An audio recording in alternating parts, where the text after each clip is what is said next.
7月5日，乌鲁木齐大屠杀12周年之际，东突厥散非政府组织将在中国驻各国领事馆前举行示威游行。总部位于土耳其伊斯坦布尔的东突厥散非政府组织国际联盟在一份声明中表示：“亲爱的记者们，邀请你们参加7月5日在中国驻伊斯坦布尔总领馆前举行的纪念乌鲁木齐大屠杀和烈士的示威和新闻发布会。” 2009年7月5日在乌鲁木齐发生的大屠杀，是中国在东突厥散有系统的压迫、同化和种族灭绝的痛苦回忆之一。虽然距离这痛苦的一天已经过去了12年，但东突厥散人民并没有忘记它。在7月5日乌鲁木齐大屠杀12周年之际，中国在东突厥散的系统性恐怖主义行径变成了种族灭绝。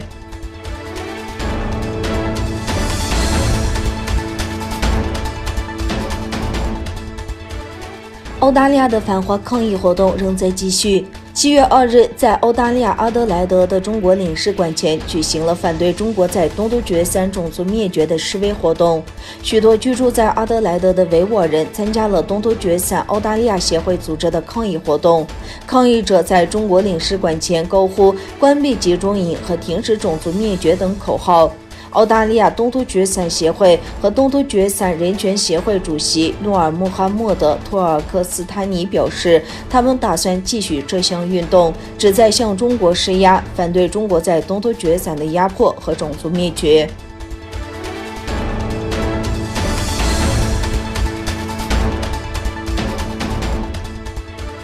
据哈萨克斯坦独立媒体报道，近期哈萨克斯坦的反华情绪高涨。此前，社交媒体和当地媒体上有关中国公民来哈萨克斯坦购买土地、长期租赁农田、在哈建设中国工厂的消息，引起当地居民和活动人士的高度关注。最近，这导致首都努尔苏丹以及阿拉木图、阿特劳和阿克套等主要城市发生了大大小小的示威活动。此外，当地媒体继续报道，哈萨克斯坦公民在中国驻阿拉木图总领馆前为东突厥散失踪或被监禁的亲属而持续抗议的情况。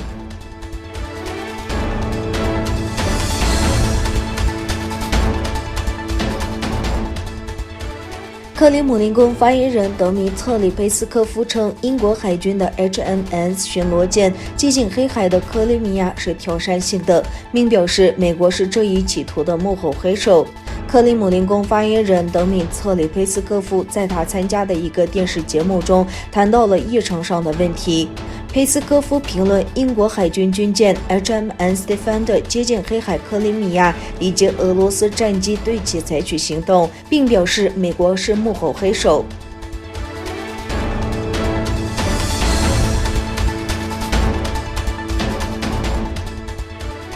国际部队开始从阿富汗撤出后，塔利班袭击事件有所增加。据阿富汗凌云新闻报道，过去24小时，阿富汗13个区域落入塔利班控制，这些地区大多数位于阿富汗北部，其中巴达赫尚省被占领区域最多，达到9个。巴达赫尚省当局宣布，武装分子发动了武装袭击，在安全部队撤离后，一切定居点处于塔利班控制之下。巴达赫省位于阿富汗东北部塔吉克斯坦、东突厥散和巴基斯坦3国交界处的战略要地，珍贵的帕拉斯矿所在的省份还有黄金等贵金属。